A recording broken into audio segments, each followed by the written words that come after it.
अच्छा बेटा देखिए, ये एक मैन्युफैक्चरिंग का सवाल है। Jamal opened a toy factory on 1st March 2018.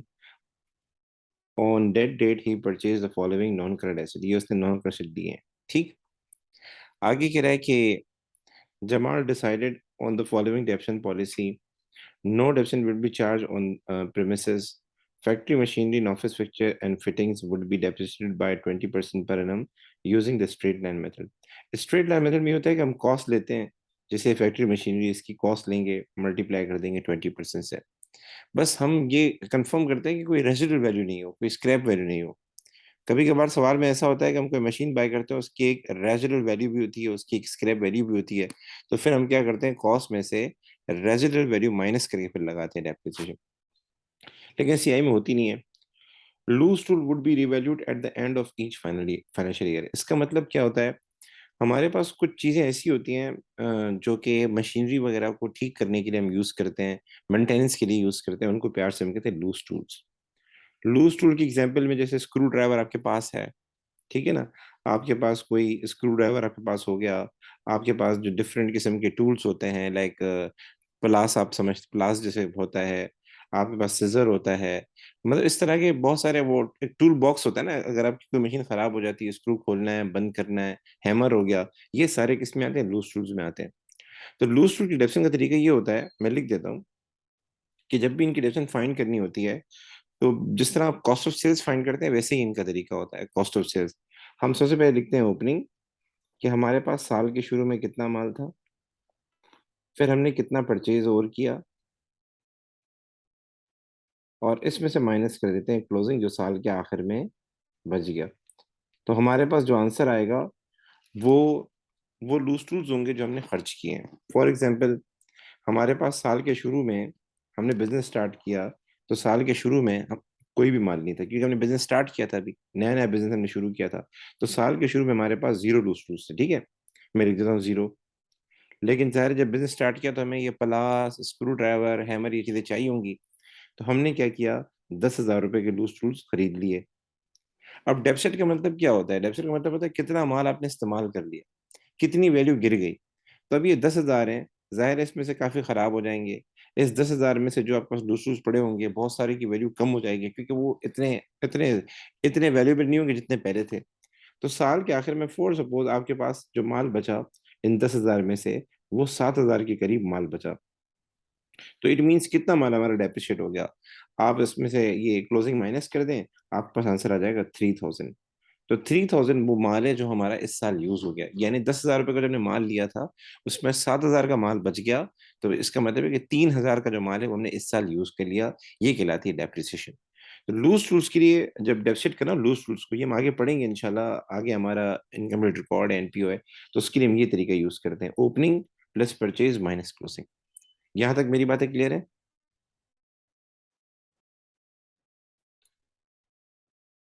बेटा तैमूर, बेटा यहाँ तक मेरी बातें क्लियर हैं, आपको मेरी आवाज़ आ रही है? अच्छा ठीक है, ओके ओके सही। तो इसके लिए वैसे एक फॉर्मूला और भी है, लेकिन अभी सिंपल आप कॉस्ट ऑफ सेल्स ध्यान में रखेंगे तो आपकी ज़िंदगी आसान हो जाएगी।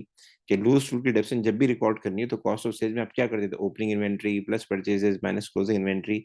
ये भी उसी कॉन्सेप्ट पे चल रहा होता है, ठीक है। लेकिन इसमें एक इजाफा है, फिर भी मैं पूरी इक्वेशन लिख देता हूँ। असल इक्वेशन इसकी ये है, हम लिखते हैं पहले ओपनिंग बैलेंस,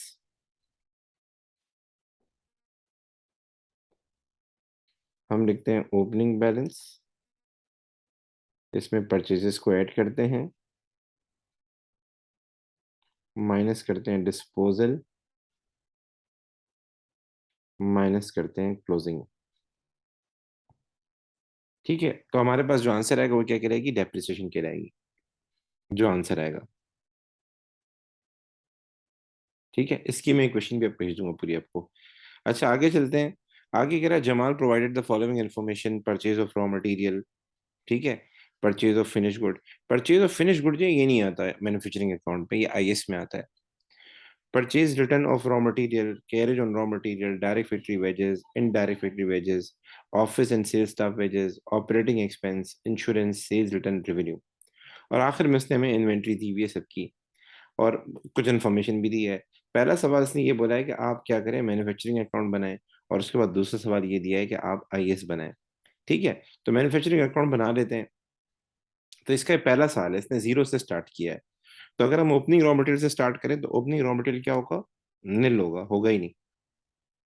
ठीक है, ओपनिंग रॉ मटेरियल के बाद हम क्या लिखेंगे? हम लिखेंगे परचेज ऑफ रॉ मटेरियल। तो वो कितना है हमारे पास? वो है हमारे पास, एक मिनट कीजिएगा,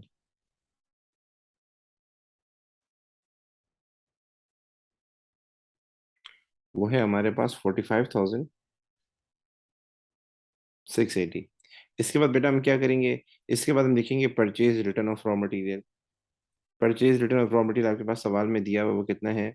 वो है आपके पास -1030। मैं माइनस कर देता हूँ। सर इसके बाद क्या करेंगे? आपका सवाल में कैरेज ऑन रॉ मटेरियल आया, तो कैरेज ऑन रॉ मटेरियल ले लेते हैं। कैरेज ऑन रॉ मटेरियल आपके पास कितना आ रहा है सवाल में? वो आ रहा है 3240, ऐड कर देंगे सर। ठीक है, उसके बाद हमारे पास क्या आ रहा है? डायरेक्ट फैक्ट्री वेजेस आ रहा है, यहाँ नहीं आएगा। इनडायरेक्ट फैक्ट्री वेजेस यहाँ नहीं आएगा। हमें क्लोजिंग इन्वेंट्री लेनी है रॉ मटेरियल की। तो क्लोजिंग इन्वेंट्री रॉ मटेरियल की ये रही। ठीक है, क्लोजिंग इन्वेंट्री रॉ मटेरियल की है 4150। तो हम लिख लेते हैं 4150, ये माइनस करेंगे।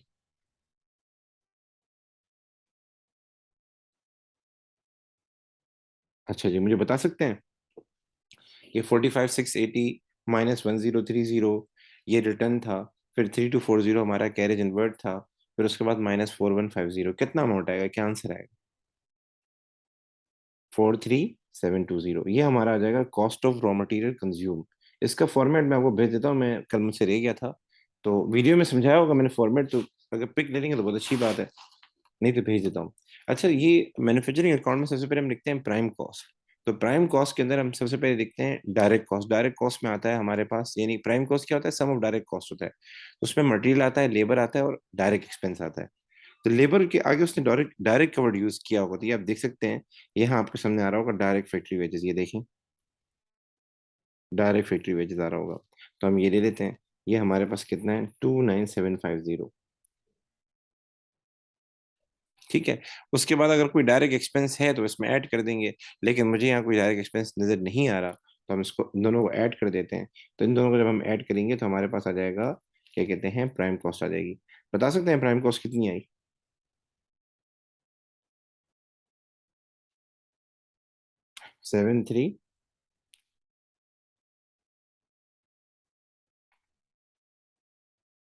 73490।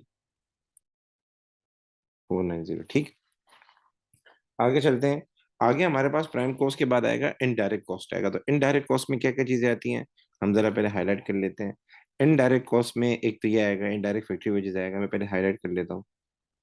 ठीक है, उसके बाद आपका ऑपरेटिंग एक्सपेंस का कुछ पोर्शन आएगा, नीचे इसने बताया हुआ, ये भी आएगा।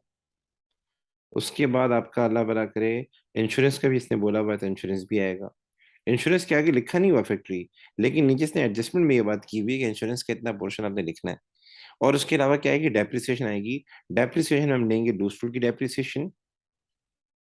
ठीक है, ये डेप्रिसिएशन है नहीं, ये कॉस्ट है, लेकिन हम इसको यूज करेंगे डेप्रिसिएशन मालूम करने के लिए। तो सबसे पहले इन दो आइटम के ऊपर आते हैं, इनडायरेक्ट फैक्ट्री वेजेस के ऊपर आते हैं।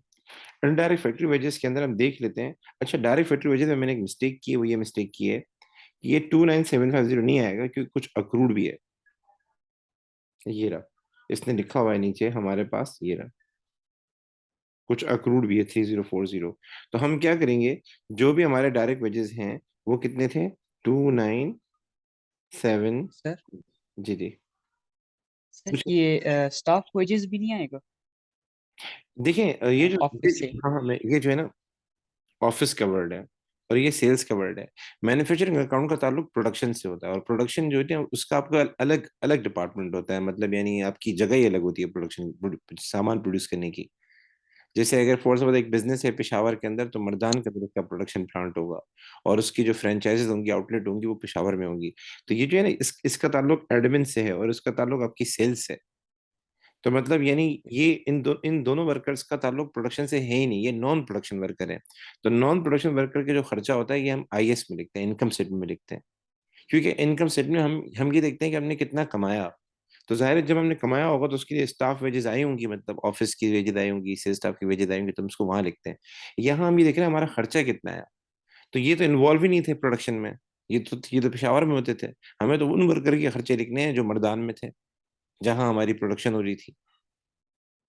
तो जी इसमें एक फैक्ट्री होती है जहां प्रोडक्शन हो रही होती है, तो जो फैक्ट्री वर्कर होते हैं उनकी हमें वेजेस दिखनी होती है, जो फैक्ट्री वर्कर होते हैं। तो उसके लिए वो पेपर में डायरेक्ट इनडायरेक्ट वेजेस के नाम से दे रहा होता है, और फैक्ट्री का वर्ड भी साथ में यूज करता है। ठीक है। वेजेस तीन तरह की होती हैं, एक होती है डायरेक्ट फैक्ट्री वेजेस, एक होती है इनडायरेक्ट फैक्ट्री वेजेस, एक होती हैं क्या नाम है, नॉन प्रोडक्शन या office and sales staff wages. तो ऑफिस एंड सेल्स स्टाफ या नॉन प्रोडक्शन वेजेस होती हैं, वो ये मैन्युफैक्चरिंग में नहीं आती, क्योंकि ये वर्कर प्रोडक्शन में इन्वॉल्व नहीं थे। इन्होंने सामान नहीं बनाया था। हाँ ये था, सामान जब बन गया आगे उसको बेचना था, तो ये सेल्समैन थे, जाते थे दुकानों में जाके प्रमोशन करते थे, और या फिर कस्टमर आता था उसको जाके डील करते थे। तो ये आएगा आईएएस के अंदर। यहाँ तक बातें क्लियर है आपको? Yes sir. सो मैं ये कह रहा था कि हमारे पास 29750 प्लस 3040, ये कितना आ जाएगा? ये मिस्टेक की थी मैंने यहाँ पे। ये हो जाएगा आपका, अल्लाह भला करे, 3281, 32790, ऐसा ही हो जाएगा। ऐसे ही है। Yes sir. ठीक है। इन दोनों को प्लस करेंगे तो प्राइम कॉस्ट आ जाएगी। ठीक है। आप प्राइम कॉस्ट निकाल लीजिए जब तक मैं आगे काम करता हूँ। आगे इनडायरेक्ट फैक्ट्री वेजेस है, तो ये आ जाएगा 18,750। इसमें कोई वो नहीं है। कोशिश क्या करें, जब भी कुछ दिखा करें पढ़ लिया करें एक बार नीचे, क्योंकि अक्रूड या प्रीपेड नहीं हो। अमूमन एक्सपेंस में अक्रूड प्रीपेड का चक्कर होता है। ऑपरेटिंग एक्सपेंस के ऊपर आते हैं। ऑपरेटिंग एक्सपेंस के बारे में इसने लिखा हुआ है कि जो भी हमारे ऑपरेटिंग एक्सपेंस है और इंश्योरेंस है, इनका 75% फैक्ट्री में जाएगा। तो 75% लिख लेते हैं इनका। तो हमारे जो ऑपरेटिंग एक्सपेंस है वो है 8250। कोई एडजस्टमेंट भी नहीं है, बल्कि एडजस्टमेंट है। कितनी एडजस्टमेंट है सर? अक्रूड की एडजस्टमेंट है। अक्रूड के साथ क्या करेंगे बेटा? क्या करते हैं अक्रूड के साथ?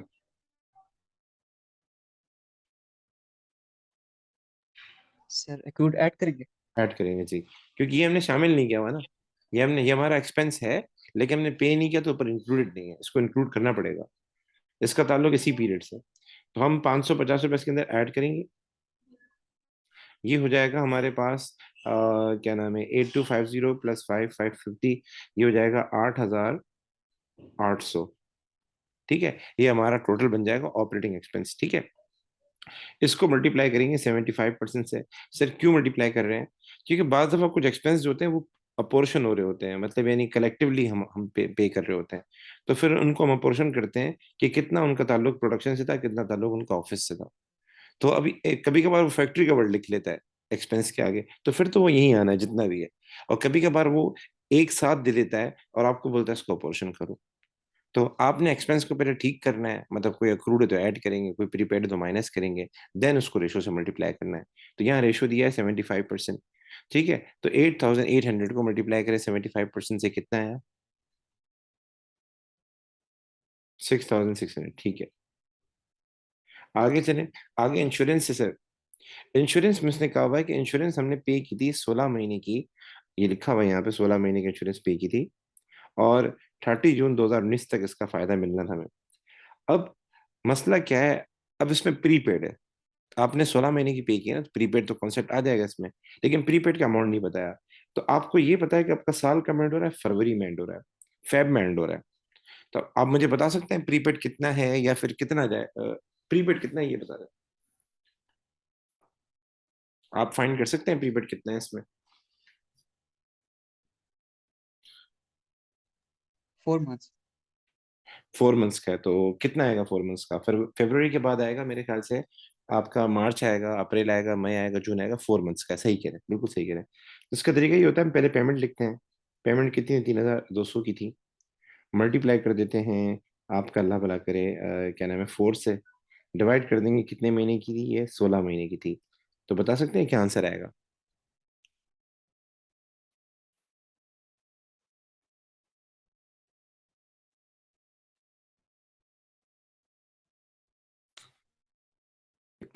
3,200 मल्टीप्लाई बाय 4/12।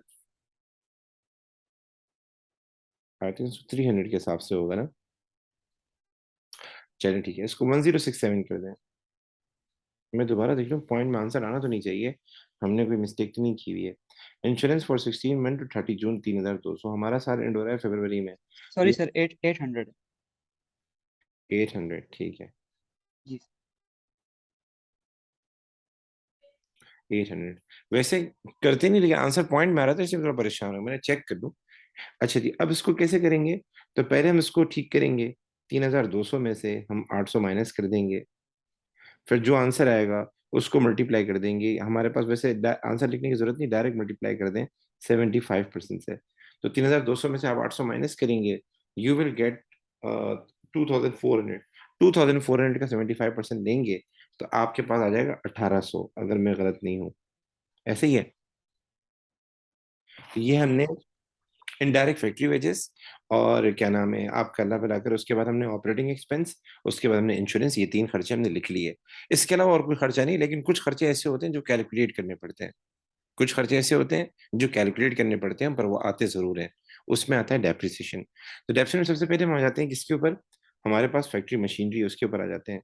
फैक्ट्री मशीनरी जो है हमारे पास, वो थी कितनी? 44,000 की थी। तो मैं यही इसकी कैलकुलेशन कर लेता हूँ, फिर नीचे लिख लेंगे। इस पे लगाना है 20%, तो हम इस पे लगा लेते हैं 20%। ठीक है, आपके पास की डेप्सन आ जाएगी, वो हम जाके नीचे लिखेंगे। उसके अलावा लूज रूल का क्या तरीका होता है? साल के शुरू में आपके पास जो लूज रूल थे वो थे 1/6, बल्कि साल के शुरू में नहीं थे, ये आपने परचेज किए थे क्योंकि आपने साल अभी स्टार्ट किया है। तो साल के शुरू में तो जीरो थे। ठीक है, तो हम लिख देंगे 0 प्लस 1,650, ये हमारी परचेजेस थी। अब इसमें से कितने बचे? इसमें से कितने बच गए साल के आखिर में? डिस्पोजल क्या है मैं आगे बताऊंगा। तो इसमें से आप नीचे, इसने आपको जो ये क्लोजिंग फिगर्स दी थी यही लिखा होगा, तो इसमें से जो हमारे पास बच गए, या जो हमारे पास आखिर में बच गए, तो उनकी वैल्यू कितनी आ रही थी? 1,320। तो हम ये ले जाएंगे और माइनस कर देंगे। तो लूज सूज में क्या होता है, अगर साल पहले से ही कंटिन्यूड है बिजनेस, तो साल के शुरू वाला माल दिया होगा, जैसे opening inventory of raw material होता है, वो लिखते हैं। फिर उसके बाद हम क्या करते हैं, जो हमने परचेज किया, जैसे परचेजेस ऑफ रॉ मटेरियल लिखा होता है, हम परचेजेज लिखते हैं। और फिर क्या करते हैं, क्लोजिंग माइनस करते हैं। तो यहाँ पर हमारे पास क्लोजिंग इसने नीचे दिया हुआ है, वो है 1,320। ये हम क्या कर देंगे, ये ऊपर जाके माइनस कर देंगे। तो ऊपर जाके 1,320 इसमें से माइनस कर देते हैं। जी बेटा, क्या आंसर आया इसका?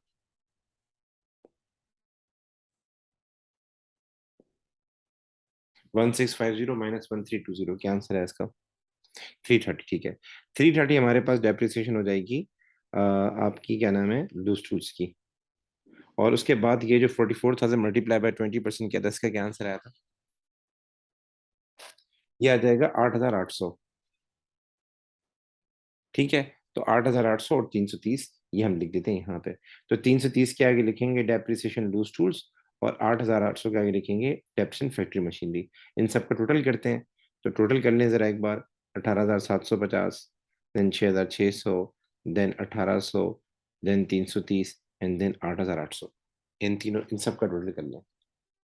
तो एक्सपेंस में दो चीजें आती हैं, एक वो एक्सपेंस जो उसने दिए हुए होते हैं, उसमें या तो फैक्ट्री का वर्ड यूज हो रहा होगा, ठीक है, या फिर उसने अपोर्शन करने का बोला होगा। और दूसरे वो एक्सपेंस लिखते हैं जो कैलकुलेट होते हैं, जिसमें डेप्रिसिएशन आ जाती है। सर ये आ जाएगा 36,280, ठीक है। हम 36,280 यहाँ लिख देते हैं।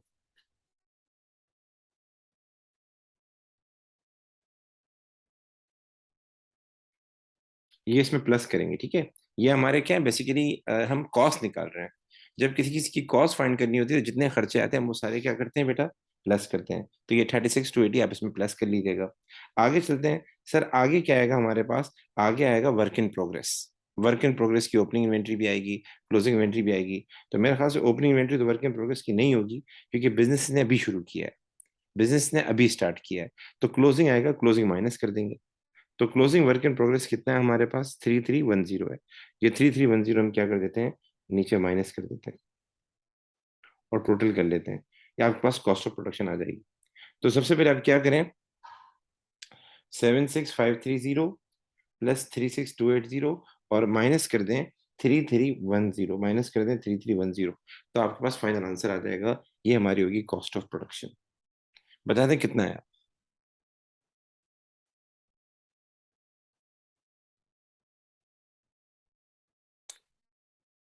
अच्छा मुझे एक चीज बताएं, आपको मार्कअप का आइडिया है? मार्कअप किसे कहते हैं, मार्जिन किसे कहते हैं? सर वो कॉस्ट में जो ऐड करते हैं मेरे ख्याल से। हाँ, लेकिन कैसे कैलकुलेट होता है, कैसे वर्किंग होती है, इसके बारे में कोई आइडिया है आपको? नहीं सर, वो नहीं। वो नहीं आइडिया, चलो देखते हैं ना हमारे क्या करना है।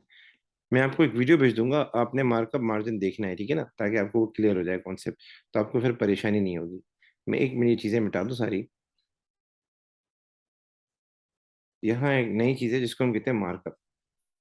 अच्छा, कॉस्ट ऑफ प्रोडक्शन हम याद कर लेते हैं, बाकी चीज़ें हम बाद में करते हैं। जरा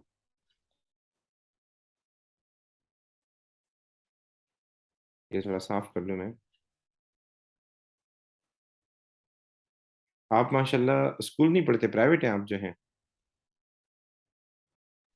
यस सर। पेशावर में तालीम कैसी है, मतलब टीचर्स वगैरह कैसे हैं और माहौल कैसा है वहाँ का पढ़ने के लिहाज से? सर मैं तो एकेडमी जाता था, वहाँ पे अच्छे टीचर्स थे, मतलब इकोनॉमिक्स के भी अच्छे टीचर्स थे, अकाउंटिंग और सब के। ठीक ठीक ठीक, माशाल्लाह, गुड गुड। ओके ओके, चले, अल्लाह ताला आपको कामयाब करे। एंड मेरी वीडियो कैसे देखी आपने जो यूट्यूब पे, उसका वास्ता कैसे पड़ा? सर बस वो मुझे एक टॉपिक समझ नहीं आ रहा, तो मैंने बस सर्च किया तो नीचे आपका आया, तो मैंने आपका चैनल देखा तो उधर सारी वीडियोस थी। अच्छा चलो, माशाल्लाह, गुड यार। अच्छा, यहाँ जो है ना, मार्कअप का कॉन्सेप्ट है।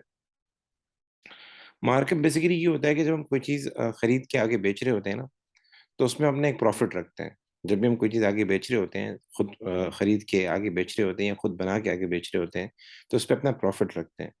उस प्रॉफिट को एक्सप्रेस करने के कई तरीके होते हैं। ठीक है, जैसे मैं आपको आइडिया दे देता हूँ इसका। एक चीज़ आपने 1,000 की खरीदी और आपने आगे 1,250 की सेल कर दी। आपका जो प्रॉफिट था वो कितना था? 250 था इसके ऊपर। ये जो 250 का प्रॉफिट है ना, इसको अगर मैं परसेंटेज के अंदर शो करूँ तो उसके परसेंटेज में शो करने के कई तरीके हैं। एक तरीका ये है कि उसको मैं as a percentage of selling price बताऊं कि ये 250 मेरी सेल्स का कितना परसेंट बनता है। और एक तरीका ये है कि मैं बताऊं 250 मेरे कॉस्ट का कितना परसेंट बनता है। तो अगर मैं 250 को डिवाइड कर दूं अपनी कॉस्ट से, जो मेरा खर्चा आया था, और मल्टीप्लाई कर दूं 100 से, तो ये आ जाएगा 25%।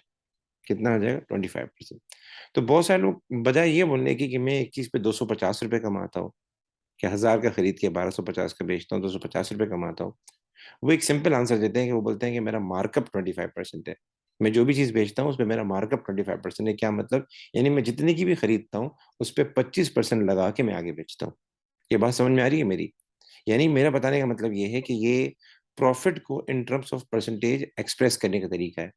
तो एक को हम कहते हैं मार्कअप, एक को हम कहते हैं मार्जिन। मार्कअप में हमारा व्यू जो होता है वो कॉस्ट के एंगल से होता है, कि हम बोलते हैं हमारा प्रॉफिट हमारी कॉस्ट का कितना परसेंट बनता है। इसी तरीके से अगर कोई मुझे अगर मैं क्या नाम है, बाज दफा ये होता है कि हम एक चीज जो है क्या नाम है आगे सेल कर रहे होते हैं, तो सेलिंग प्राइस का जो प्रॉफिट होता है वो उस हिसाब से हमारा यानी प्रॉफिट होता है। यानी हम अपने प्रॉफिट को अपनी सेलिंग प्राइस का परसेंटेज बना रहे होते हैं। तो उसमें क्या होता है, उसमें है सेम चीज, एंगल का फर्क है। तो फॉर सपोज मेरा यहाँ प्रॉफिट कितना था? 250 था। सेलिंग प्राइस कितनी थी? 1,250 थी। मल्टीप्लाई बाय मैंने 100 किया, तो ये आंसर आ जाएगा 16.67 आ जाएगा। ठीक है, 16.67 आ जाएगा। What is 16.67? 16.67 क्या शो कर रहा है कि मैं जो भी चीज आगे बेचता हूँ, जो भी चीज आगे मैं सेल करता हूँ, तो सेलिंग प्राइस का मैं 16.67% में क्या करता हूँ, कमाता हूँ। ठीक है। अमूमन हमारे पास ये होता है, जो मैन्युफैक्चरिंग बिजनेस होते हैं ना, वो एक चीज खरीदते हैं तो उस पर वो प्रॉफिट लगा के आगे बेचते हैं, तो वहां मार्कअप का कॉन्सेप्ट अप्लाई होता है। और जो रिटेलर हजरात होते हैं, रिटेलर समझते हैं, जैसे फॉर सपोज एक बंदा है वो मोबाइल सेल करता है, एक बंदा है वो ग्रोसरी सेल करता है, तो उसमें कॉन्सेप्ट होता है मार्जिन का। क्योंकि वो जो भी चीज होती है उस पर लिखा होता है। फॉर सपोज आप दवाई का बिजनेस करते हैं, तो दवाई पे लिखा होगा कि ये आपने कितने की बेचनी है। ये बेचनी है 450 की, उस पैकेट पे उसकी प्राइस लिखी हुई होती है। तो जो दुकानदार होता है, जाहिर सी बात है, जितनी प्राइस लिखी है उतनी की बेचेगा। तो वो कैसे कमाता है? तो वो मार्जिन के जरिए कमाता है। मतलब जो भी बंदा उसको वो दवाइयाँ दे रहा होता है, या जो भी कंपनी उसको दवाई दे रही होती है, वो 20% मार्जिन रख लेती है। 20% मार्जिन ये होता है कि जो भी सेलिंग प्राइस है वो उसका 20% कम करके आपको दे रही होती है प्रोडक्ट। ये बात मेरी समझ में आ रही है कि प्रॉफिट को एक्सप्रेस करने के दो तरीके हैं इन टर्म्स ऑफ परसेंटेज। एक है मैं प्रॉफिट को as a percentage of cost बताऊं, और एक है मैं प्रॉफिट को as a percentage of selling price बताऊं। जब मैं as a percentage of cost बताऊंगा, तो ये कहलाएगा मार्कअप, और जब मैं as a percentage of selling price बताऊंगा ये कहलाएगा मार्जिन। यहां तक मेरी बात क्लियर है? यस। ठीक। अब चलते हैं आगे। मैं क्या बता रहा था? अच्छा, ये चीज कहाँ काम आती है? ये चीज वहां काम आती है जब स्पेशली सवाल के अंदर कोई चीज वो नहीं दे। सवाल में बाज दफा क्या होता है, वो सेलिंग प्राइस नहीं दे रहा होता। सवाल में बाज दफा क्या होता है, वो आपको जो है कॉस्ट प्राइस नहीं दे रहा होता, तो हमें कॉस्ट के जरिए सेलिंग प्राइस फाइंड करनी होती है, और इसी तरीके से सेलिंग प्राइस के जरिए कॉस्ट फाइंड करनी होती है, वहां ये काम आता है। तो अभी ये चीज़ आपने नहीं सीखी होगी और टाइम भी लगेगा, तो मैं आपको वीडियो भेजूंगा, वो आपने जरूर देखनी होगी, क्योंकि ये हमारा एक टॉपिक है बकायदा, रेशोज के वाले से एक टॉपिक है। तो अभी मैंने आइडिया दिया, मैं वीडियो भेजूंगा आपको दो। एक भेजूंगा लूज टूल्स की रिएक्शन कैसे रिकॉर्ड होती है उसकी भेजूंगा, और मैं एक आपको भेज दूंगा, अल्लाह भला करे, क्या कहते हैं, लूज टूल्स के अलावा जो है इसकी मार्कअप मार्जिन की, ये लाजमी देख लीजिएगा, ठीक है? अच्छा जी। तो यहाँ मैं रेवेन्यू, यहाँ मैं पहले इनकम स्टेटमेंट में क्या होगा, सबसे पहले हम लिखेंगे रेवेन्यू। अब रेवेन्यू इसने यहाँ नहीं दिया, वो कैलकुलेट होगा, और उसमें से हम क्या करते हैं, लेस करते हैं रिटर्न, लेस करते हैं रिटर्न, माइनस करते हैं, ठीक है? अच्छा जी। अच्छा, ये यहाँ पे कैलकुलेट होगा, तो उसको भी आप क्या करें, इग्नोर करें। हम पहले लेस कॉस्ट ऑफ सेल्स आ जाते हैं। कॉस्ट ऑफ सेल्स में सबसे पहले क्या आएगा हमारे पास? अब ये जो आईएस होती है, इनकम स्टेटमेंट जो हम बना रहे हैं, इसमें फिनिश गुड्स आते हैं। इसमें खर्चे ऑफिस एंड सेल्स के आते हैं, मतलब यानी आपके ऑफिस के खर्चे आ रहे होते हैं, आपके सेल करने के हवाले से खर्चे आ रहे होते हैं। और दूसरा, इसमें जो कॉस्ट ऑफ सेल्स, उसमें हम हमेशा फिनिश गुड लेते हैं। तो फिनिश गुड आपने जाहिर है आप साल के शुरू में पड़ी हुई होगी, अब इसका नया बिजनेस था, तो फिनिश गुड तो साल के शुरू में नहीं था, लेकिन आपने फिर फिनिश गुड बनाया था, ठीक है? तो इसमें क्या होता है, हमारे पास सबसे पहले हम लिखते हैं कॉस्ट ऑफ सेल्स में opening inventory of finish good. उसके बाद हम जो आपने प्रोडक्शन की थी वो इसमें ऐड करते हैं, क्योंकि मैन्युफैक्चरिंग बिजनेस क्या करते हैं, खुद बना के आगे बेचते हैं, वो फिनिश गुड ज्यादातर खरीदते नहीं है।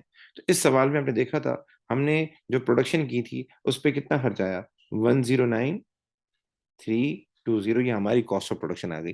तो पहले हम लिखेंगे opening inventory of finish good, वो है नहीं, और इस साल जो हमने फिनिश गुड प्रोड्यूस किए थे वो थे 109,320। उसके बाद अगर कभी कभार ये होता है कि बिजनेस के पास प्रोडक्शन कम होती है, ऑर्डर ज्यादा आते हैं, तो वो लोग बाहर से भी खरीदते हैं। तो यहाँ लिखा हुआ है कि हमने बाहर से भी कुछ फिनिश गुड खरीदे थे, और वो ये रहे, परचेज ऑफ फिनिश गुड 12,400। तो अगर हमने बाहर से भी कुछ खरीदे हैं, तो हम ये क्या कर देंगे, इसमें ऐड कर देंगे 12,400, हम इसमें ऐड कर देंगे। इसके बाद आगे कह रहा है क्या नाम है, इसमें क्या आएगा हमारे पास, फिर closing inventory of raw material finish good आएगा। Closing inventory of finish good आपको एंड में दिया हुआ है, वो ये रहा 8,900। ये 8,900 हम माइनस कर देंगे इसमें से, ठीक है? 8,900 हमने माइनस किया। बता सकते हैं कॉस्ट ऑफ सेल्स कितनी आई?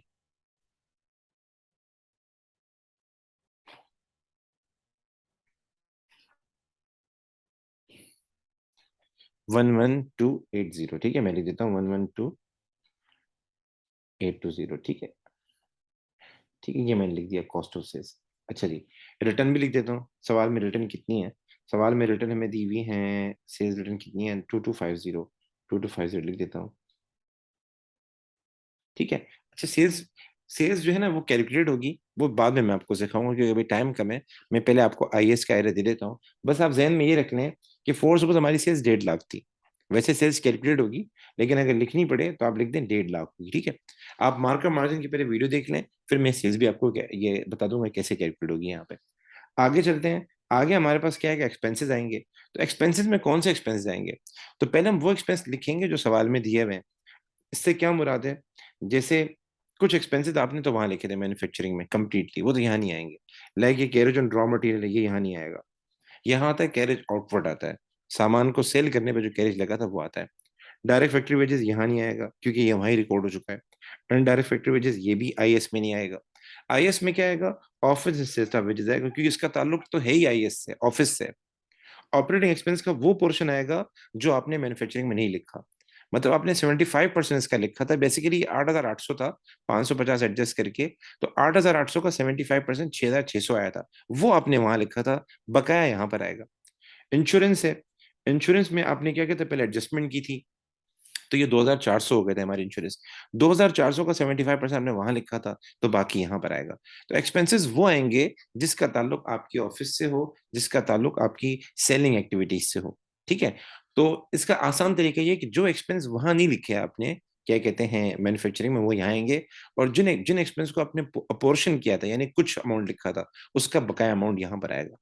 तो पहले आते हैं ऑपरेटिंग एक्सपेंस पे। तो मैं डायरेक्ट कर रहा हूँ, 8,800 थे एडजस्टमेंट करने के बाद, 6,600 आपने वहां लिखे, तो बाकी जो रिमेनिंग अमाउंट है हमारे पास वो कितना है, वो 1,200 है। 1,200 यहाँ यहाँ आ जाएगा। ठीक है, 1,200 आ जाएगा ऑपरेटिंग एक्सपेंस की मद में। इंश्योरेंस 2,400 थी, क्योंकि प्री पेमेंट थी 800 रुपए की, तो 2,400 में से आपने 1,800 वहां लिखा, बाकी 600 यहाँ पर आ जाएगा। ये आप मल्टीप्लाई बाय 25% करके भी मैनेज कर सकते हैं। उसके अलावा office and sales staff wages हैं, अगेन आपने देखना होगा कोई अक्रूड नहीं हो, प्रीपेड नहीं हो, ये देखना होगा। तो ये आएगा 25,360, ये भी हम यहाँ लिख देंगे 25,360। आईएएस का जो मेन मकसद होता है वो गेन एंड लॉस फाइंड करना होता है, तो एक्सपेंसेस हम सारे लिखेंगे, सिवाय उन एक्सपेंसेस के जो मैन्युफैक्चरिंग में आप पहले ही रिकॉर्ड कर चुके हैं। अच्छा, इसके बाद क्या है, वो एक्सपेंस आएंगे जो कैलकुलेट करते हैं, तो उसमें डेप्रिसिएशन है। डेप्रिसिएशन में से दो तो आप मैनेज कर चुके हैं, इन दो को तो आपने वहीं लिख दिया था, क्या बोलते हैं मैन्युफैक्चरिंग में, ये नहीं आएंगी। लेकिन ऑफिस फिक्शन एंड फिटिंग की आएगी, और इस पे लगता है 20%, इसमें लिखा हुआ है। इसकी पॉलिसी क्या है, 20%। तो आप मल्टीप्लाई कर दें इसको 20% से, बताएं कितना है।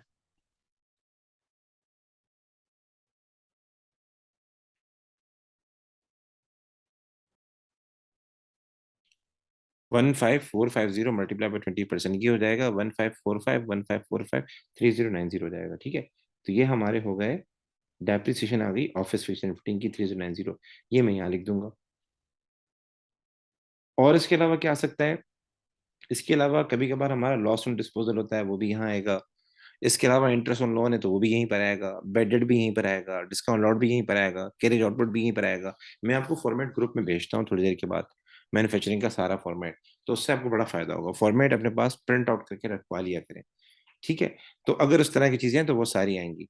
आखिर में हम इन सबको प्लस कर लेते हैं, ये जितनी भी एक्सपेंसेस है ये सारे प्लस कर लेंगे, तो आपके पास टोटल आ जाएगा। एक बार जरा करके बता दें ताकि मैं इसको फाइनल कर दूं आंसर को। 30,250, मैं लिख देता हूँ 30,250 माइनस में। अच्छा, इसके बाद क्या होगा, इसके बाद होगा ये कि ये जो आपने रेवेन्यू लिखा था, रेवेन्यू में से माइनस करेंगे 2,250, आपके पास नेट रेवेन्यू आ जाएगा, नेट सेल्स आ जाएगी। उसमें से कॉस्ट ऑफ सेल्स माइनस करेंगे, तो आपके पास ग्रॉस प्रॉफिट आ जाएगा। और ग्रॉस प्रॉफिट में से एक्सपेंसेस माइनस करेंगे, तो आपके पास प्रॉफिट फॉर द ईयर आ जाएगा। ठीक है, तो इस सवाल में रेवेन्यू नहीं था, रेवेन्यू कैलकुलेट करना है। अब कैलकुलेशन के लिए मार्कअप मार्जिन का चक्कर होता है, तो उसमें आपको थोड़ी परेशानी हो जाएगी, क्लिक नहीं हो पाएगा। तो मैं आपको पहले वीडियो भेजता हूँ, पहले वो देख लें, फिर जब मेरी नेक्स्ट क्लास होगी, नया टॉपिक शुरू करूँगा, उसमें करा दूंगा। इसमें दो तीन चीजें रहती हैं, इसकी एसओएफपी कैसे बनती है। तो जो नेक्स्ट क्लास दूंगा, नया टॉपिक स्टार्ट करने से पहले मैं पहले आपको इसकी एसओएफपी समझाऊंगा, मैन्युफैक्चरिंग अकाउंट की एसओएफपी कैसे बनती है। और प्रैक्टिस के क्वेश्चन मैं आपको आज दे दूंगा, तो आप वो देख लीजिएगा कि आपसे हो रहे नहीं हो रहे, मैं आंसर भी उसके भेज दूंगा। यहाँ तो कोई सवाल